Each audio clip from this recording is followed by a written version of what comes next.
Welcome back to the deep dive. Today we're really getting into something pretty fundamental. It's this core conflict, you know, shaping Ethereum's future right now. Yeah, the big one. And it's not just market noise. This is about strategy, maybe even the existential direction. And it's coming straight from Vitalik Buterin's thinking. That's right. We're really zeroing in on what you could call the battle for Ethereum's soul. Is its future, like long-term, going to be built on stable, almost boring, low-risk DeFi, stuff institutions might actually use? Or does it stay kind of reliant on that massive energy, that viral buzz that comes from Memecoins, which, let's be honest, feels pretty fragile sometimes? Exactly. Fragile is a good word. So our mission today really is to unpack the source material we've got. We're looking at analyses of Vitalik's core ideas, his recent comments, trying to figure out where he thinks the real sustainable value lies. Right. Is it the hype machine? Is that like a necessary part of the growth? Or is it actually working against the goal of building, a serious global financial layer? We're digging deep on this. And to do that, we've looked at expert takes on his public statements, but also tried to ground it in actual market data. Things like TDL, total value locked, where institutional money might be going, even things like how gas fees spike historically. Trying to get a balanced picture, right? Stability versus speculation. Yeah, giving both sides a fair look based on the info we have. Okay, now before we really jump in, just a Hi. quick thing. If you find this kind of deep dive, this analysis helpful, well, hitting subscribe, leaving a comment, just engaging with this, it actually makes a huge difference. It really does. It helps the channel, boosts us in the algorithms, and honestly, it just lets us keep doing this, putting together this kind of detailed crypto content. So, yeah, thank you if you do that. We appreciate the support. Totally. Okay, so back to it. Let's lay out the core idea here, which really stems from Vitalik's perspective as we understand it. Okay. His argument essentially is that Ethereum's long game, its survival, depends on supporting these low-risk protocols. Things that offer clear, reliable, almost real-world utility. Think financial plumbing. Right. Infrastructure. Infrastructure. And that puts them, well, kind of directly in conflict with the vibe, the economics, the sheer volatility of Memecoins. That's the tension. That's the tension we're exploring. Okay, so let's unpack that phrase, structural value. Vitalik isn't just saying he prefers stability. He seems to be arguing it's, like, essential for survival. Yeah, it's more fundamental than preference. He acknowledges Memecoins are huge for short-term volume, for hype, for getting attention. We see the numbers, they're massive. But he says they lack structural economic value. What does that actually mean in practice? Okay, so structural value. Think of it like economic resilience. It means something provides a real measurable utility that still exists even when the market hype completely dies down. So like if a protocol lets a business borrow real money against good collateral at a clear interest rate, that has structural value. It does something economically useful. Right, it serves a function beyond just hoping the price goes up. Exactly. But if an asset's only real purpose is to find someone else, the greater fool who will pay more tomorrow, Yeah.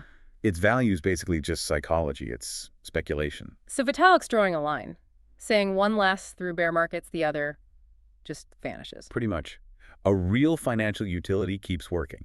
Hype, by definition, fades. That makes sense. I mean, if the whole game is just viral attention-driving price, it feels a bit like, well, House of Cards built on tweets. Right. But if the value comes from, say, a fee for a necessary service like lending or settling a trade efficiently, that's a structure. It's a business model almost. Okay. And the specific function he seems to be prioritizing is this idea of predictable yields. Why is that so central? Well, for any financial system to actually grow up, right, to mature, it needs reliable plumbing, dependable infrastructure. Like you said earlier. Yeah. So that means solid ways to stake assets, lending platforms you can trust won't just collapse, and really importantly, stablecoin systems that don't break under pressure. Things that just work consistently. Exactly. Their reason for being isn't crazy exponential growth promises. It's just continuous, reliable function. They're like the scaffolding, the stuff that lets real economic activity happen on the blockchain. Okay, but I have to push back a bit here. What about the gas fees? When a meme coin goes nuts, the network makes a fortune in transaction fees, right? That helps pay validators, secures the network. Isn't that an economic benefit Vitalik is maybe downplaying? That's a really important point, and yeah, absolutely. Those short-term spikes in revenue from pure speculation do contribute to network security validator income, no doubt. So it's not all bad economically. Well, Vitalik's concern, as I read it, is more about the long-term cost benefit. Think decades, not just the next few months. That huge spike in fees. It often makes the network unusable for the very people who might bring long-term stable activity. Ah, right. People just trying to send stable coins or maybe do some low-yield DeFi thing. Exactly, they get priced out. So the cost of that temporary fee bonanza is potentially alienating the serious long-term players. It's Right. like choosing a quick cash injection over building a solid, lasting reputation. And that reputation cost, that seems huge.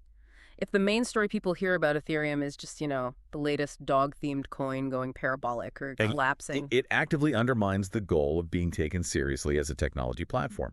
We see it all the time in mainstream news, right? Ethereum gets lumped in with crypto scams, rug pulls, digital lottery tickets. Yeah, the narrative gets away from the tech. The reputational hit is severe. If Ethereum wants to be the base layer for global finance someday, it needs buy-in from big corporations, banks, regulators, and the constant focus on meme coins. It Yeah. just damages that image. It makes it look like a casino. Basically, yeah.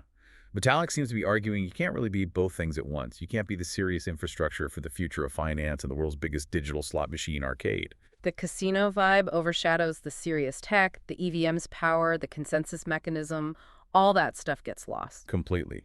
When all the retail attention, and therefore all the media attention, is on assets with zero utility beyond gambling, it buries the serious aspiration. He's trying to protect that long-term vision. So drawing this line, emphasizing stability, it's a strategic signal. It's saying to the institutional world, hey, look over here, we're building real, lasting infrastructure, not just fueling speculation. That's exactly it. When you think about the trillions potentially sitting on the sidelines, waiting for a safe, compliant way into crypto, that money will never pour into an ecosystem known primarily for, PPE coin mania. Yeah. The cost of prioritizing that hype just becomes too high. Okay, so if stability is the goal, let's dig into the how. Low-risk DeFi. Why is this model so crucial right now? It feels like it all comes back to getting institutions involved. It really does, almost entirely. Constitutional capital operates under super strict rules, regulations, fiduciary duty to their clients. They simply can't afford to gamble on high volatility stuff. They need predictable return. Exactly. Predictable income streams from assets where the risk is understood and managed. That's the core promise of well-designed, low-risk DeFi. What does that look like in practice? Think about reliable yields from things like liquid staking earning returns on staked ETH without locking it up completely. Right. Or lending out stablecoins, maybe blue chips like ETH itself, against solid collateral. Or using stablecoin systems that are transparent and heavily collateralized. So walk me through that low-risk part. What makes a DeFi product low risk for an institution? Is it just having collateral, or is there more to it, like compliance? It's definitely a mix. First, the mechanics have to be sound. Usually that means over-collateralization. The loan you take out is worth significantly less than the collateral you put up. That buffers against price drops and minimizes default risk. Okay, that makes sense. Buffer room. Yeah. But second, and this is absolutely critical for institutions, is compliance. Low-risk DeFi can be designed to meet regulatory needs. You can have permission pools, for instance, that integrate KYC/AML checks. Ah, so you know who you're dealing with, potentially. Right, which is something meme coins just can't offer. They're anonymous by nature. So when you see, like, a big asset manager filing for an ETF that includes staking yield, they're using a low-risk divide primitive liquid staking, probably, to generate that compliant, predictable return. Got it. And this ties into systemic risk too, right? Crypto is famous for, well, contagion. One thing blows up, it affects everything else. How does focusing on low-risk DeFi help lessen that risk across Ethereum? Okay, so well-designed, low-risk DeFi tries to be. You might have heard the term, anti-fragile. It means it actually gets stronger, or at least holds up under stress. How does it do that? Through robust liquidation mechanisms. If asset prices fall sharply, the smart contracts automatically sell off the collateral according to preset transparent rules. This keeps the protocol solvent, stops the bleeding. So contains the damage, ideally. Ideally, yes. Contrast that with meme coins. They just have these wild boom and bust cycles. Value can literally vanish overnight, purely based on sentiment changing, creating this huge negative wealth effect with no mechanism to stabilize things. Low-risk DeFi acts more like a shock absorber for the system. That's a great way to put it. Shock absorber versus shock creator. It really positions these protocols as, well, potentially the foundation, the backbone for a new kind of financial infrastructure. That's precisely the vision, I think. If you look at what traditional finance needs, ways to settle payments, provide liquidity, maintain stability, low-risk DeFi is building digital versions of those. So stablecoins are like digital dollars or euros. Right. Liquid staking is kind of like a digital bond, offering yield based on network security. Ethereum seems to be trying to set itself up specifically for institutional use cases, sending a clear message. The network's value isn't about gambling, it's about being a reliable settlement layer. Okay, let's connect this to some data. You mentioned stablecoin dominance earlier. Why is the amount of stablecoin activity on Ethereum, like as a percentage of all transactions, such a key sign of stability? Because it indicates utility over pure speculation. If, say, 60% of the value moving around the network is in stablecoins, it suggests people are using Ethereum for actual commerce, for settling trades between exchanges, for hedging risk, not just flipping meme coins back and forth. It shows money moving for a reason other than just betting on price. Exactly. It needs to settle somewhere or transfer value reliably. And if you track where institutional money is flowing into specific high-grade custody for things like staked ETH or maybe tokenized real-world assets, it's all being enabled by these low-risk DeFi protocols. It's like institutions are voting with their wallets for stability. And what about TVL, total value locked in established DeFi? How does that compare to, say, the market cap of a meme coin? That's a crucial difference. TVL is capital that's actually deposited and locked into a smart contract to do something economically useful lending, providing liquidity, backing a loan. It's a measure of committed capital, committed trust, and utility. It's money put to work. Right. A meme coin's market cap, though, that's just the total number of coins times whatever the current, often wildly fluctuating price is. A coin could have a $5 billion market cap on paper. Yeah. But if hardly any of it is actually liquid or being used, and most is just held by a few early buyers hoping to dump it, that $5 billion is mostly sentiment, not real economic weight. TVL, even if the number looks smaller sometimes, represents tangible functional value plugged into the system's long-term health. Okay, we've spent a good chunk of time on why stability matters structurally. Yeah. But we can't just dismiss the meme coin phenomenon. The sheer energy is undeniable. Absolutely not. You can't ignore it. I mean, look at Dogecoin, Shiba Inu, PEPE. Yeah. These aren't just tokens. They're like cultural movements almost. They show incredible community power, viral marketing genius, and yeah, massive life-changing speculative gains for some. For millions of people, they were the first thing that got them into crypto. That onboarding aspect is huge, you're right. Meme coins make crypto seem less scary, less technical. Right. It's simple. It's narrative-driven. It's an easy entry point for retail folks who might just shut down if you start talking about liquidity provision ratios or impermanent loss. Yeah. They create huge buzz, huge volume, because the story is simple. Bet on the community, bet on the meme, and they demonstrate that crypto can offer these insane exponential returns, which keeps the whole space feeling dynamic and exciting. So they play a vital role in marketing and just getting people in the door, even if the underlying economics are questionable. You could argue that, yeah. But that excitement comes with that massive volatility trade-off we talked about. Fragility is baked in because there's no real cash flow, no underlying asset value. And we've seen the cycles play out. ASHIBE in 2021, PEPE in 2023, these incredible rocket ship rides up, followed by absolutely brutal collapses. That fragility is their fatal flaw, especially if you're managing other people's money or need any kind of predictability. In low-risk DeFi, volatility might mean a manageable 10% dip handled by liquidations. Right. In a meme coin, volatility can easily mean a 90% wipeout in a few days, often triggered by just a few large holders selling, which causes panic among the retail crowd.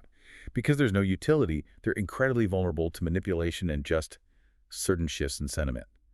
That kind of collapse risk is poison to the institutional narrative. And this really highlights how different groups see profit. Retail traders, maybe with less capital, are often chasing speed, that chance to 100x their money fast. Meme coins look like the quickest path there. And, based on some historical examples, they're not entirely wrong. Some people did make fortunes.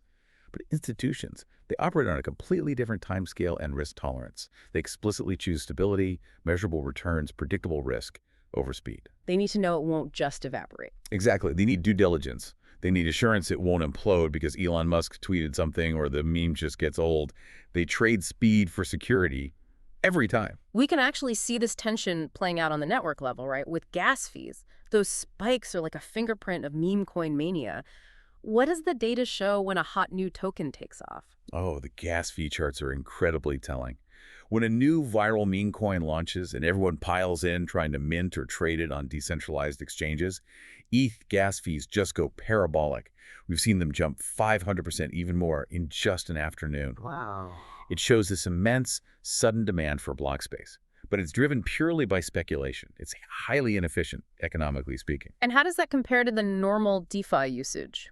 Well, stable DeFi activity like sending DAI, adjusting a loan on EV, claiming staking rewards that generates a pretty high but relatively flat baseline level of gas usage, it reflects ongoing sustainable utility. So the baseline is the cost of running the infrastructure, the spike is. The spike is basically a speculation tax, and the baseline is the cost of doing actual business on Ethereum.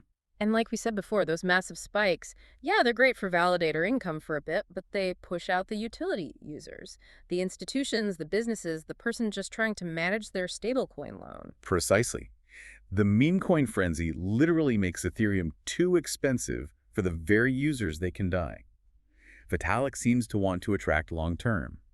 It turns the network, temporarily, into this luxury good where only high-stakes gambling transactions make economic sense. Which completely contradicts the vision of a universal, accessible financial layer. Exactly. Vitalik's worry seems to be that if Ethereum's main function effectively becomes generating hype and temporary fee spikes, it sacrifices its much bigger potential for broad structural adoption down the road. Okay, to make this less abstract, let's look at some real examples, protocols that actually represent the successful low-risk DeFi idea. The source material points to MakerDAO and its stablecoin, DAI, as a key example of resilience. Yeah, MakerDAO is kind of the OG resilient protocol. DAI is an algorithmic, that's the key. It's backed by actual collateral, a diverse basket of crypto assets, and increasingly, real-world assets, RWAs. And it's over-collateralized, right? Heavily over-collateralized. That means for every DAI stablecoin out there, there's significantly more than $1 worth of assets locked up backing it. This structure is what lets it hold its $1 peg so reliably, even through major market crashes. It's survived multiple crypto winters where algorithmic stablecoins just blew up. That mechanism provides something predictable, auditable. It just works. It demonstrates that stable, relatively low-risk design is absolutely possible and can scale on Ethereum. That structural soundness is really the differentiator. It's not just hope or algorithms, it's collateral. And Maker isn't the only one, right? Protocols like Curve Finance, Allow, they've been around for ages in crypto terms. That longevity says something. Longevity in this space is probably the best indicator of structural integrity you can find.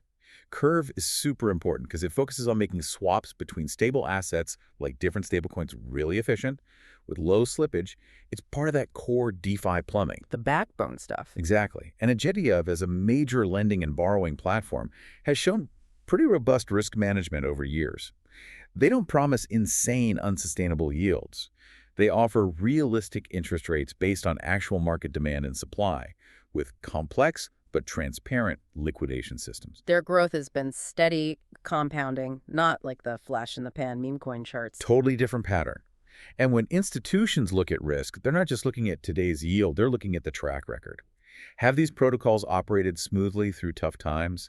Have they survived major stress tests? That history builds trust. Every security audit passed, every year they keep running without blowing up, every market crash they navigate successfully. That builds the confidence needed for serious capital to eventually come in. Absolutely invaluable. Compare that to the typical lifespan of a meme coin pump. Maybe a few months if it's lucky. Right. Okay, but we need the flip side too, the warning sign. Managing risk isn't just about avoiding meme coins, it's also about avoiding badly designed DeFi. And the Terra Lunae collapse in 2022. That feels like the perfect, brutal counterexample. It proved Vitalik's concerns about systemic risk were spot on. Oh, Terra Lunae was a catastrophic failure of an algorithmic stablecoin system. Unlike DAI, which has real collateral, the UST stablecoin was supposed to hold its $1 peg through this complex algorithm involving burning and minting the volatile L Lunae token. No real assets backing it, just code. Essentially, yeah. It was an uncollateralized, high-risk bet on the algorithm always working. And when the market turned, when serious pressure hit it, that algorithmic link just broke down completely. Death spiral. The infamous death spiral. It wiped out tens of billions in value and triggered panic across the whole crypto market. Contagion was real. It really showed that even things pretending to be utility, if they're built on shaky, high-risk foundations, they can undermine trust in the entire sector. It was the ultimate argument for Vitalik's caution. prioritize transparency and collateral over complexity and unrealistic yield promises. It proved to everyone that if the value is just based on algorithms or psychology, it can literally disappear overnight. And that kind of systemic failure is way more damaging than any single meme coin rug pull. Stability has to be earned through solid structure, not just clever code. Okay, so bringing this all together for someone listening, maybe the average trader trying to figure this out, they want the excitement maybe, but also some security. What's the practical takeaway? How do you actually balance speculation and stability in a portfolio? The trader's dilemma. Well, looking at how the market seems to reward long-term survival, the practical approach seems to be about clear separation, compartmentalization, meaning you decide up front, what small percentage of your total crypto portfolio are you willing to treat purely as speculation, like buying a lottery ticket? This is your meme coin allocation, your high-risk bets. Maybe it's 5%, maybe 10% maximum, and you have to go into that knowing you could easily lose 100% of it. Mentally write off from the start, almost. Pretty much. It's play money, high-risk capital. Then the rest, the core of your portfolio, the 90% or 95% that needs to be anchored in stability and proven utility. So what goes in there? That means focusing on established blue-chip assets like ETH itself, participating consistently in reliable liquid staking for predictable yield, maybe using established over-collateralized lending protocols like a DAW or holding stablecoins like DAI for stability. This structure protects your base while still letting you have a small piece of the speculative action. And you can actually measure this difference in risk, right? Comparing volatility. DeFi yields might be, 4% to 8% APR, lower but predictable. Yeah, behaving more like a traditional investment. Compare that to a meme coin that can swing 500% up or down in a single day. You're dealing with fundamentally different beasts. The numbers themselves tell you they need different management strategies. Exactly. DeFi, the good stuff, offers a return on your capital based on utility. Meme coins offer potential capital gains based purely on sentiment. Vitalik's core argument seems to be that the network itself, Ethereum, needs to prioritize enabling the former to ensure its own long-term survival, even if the latter grabs more headlines temporarily. #outro. Okay, so we've covered a lot of ground. We've reached the end of this deep dive, and it feels like Ethereum really is at a crossroads, a strategic choice. A very clear fork in the road, yeah. Will it double down on becoming this robust, reliable, institutional-grade infrastructure, the foundation for global finance 2.0? And the long-term data, like the steady, consistent growth in DeFi TVL, seems to point towards that stability being valued. Billions are already committed there, showing real belief in the utility. That structural commitment feels weightier than temporary market cap surges. Or does it kind of stay defined by the other side? The platform primarily known for highly speculative, hype-driven assets, where meme coin market caps explode and dominate the conversation, even if it's fleeting. And those market caps, while impressive headline numbers, rarely reflect sustained economic activity. They're often liquidity mirages that vanish almost as fast as they appear. They don't have the permanence needed to build a real economy on top. So the core insight here, really echoing what we understand of Vitalik's vision, is that the lasting value proposition for Ethereum, it's not about the quick pumps. No. It rests on protocols that build and maintain trust. Trust earned through reliable code, transparent mechanisms, and solid collateral.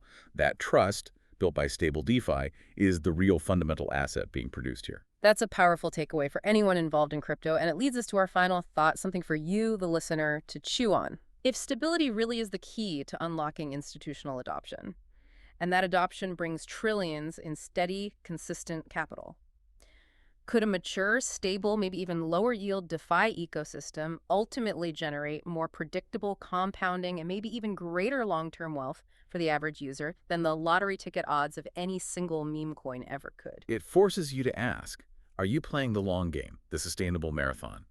Or are you focused on the spectacular but incredibly risky short sprint? Where does true value accumulate over time? Something to think about. Thanks for joining us for this deep dive into Ethereum's choices. We'll catch you on the next one.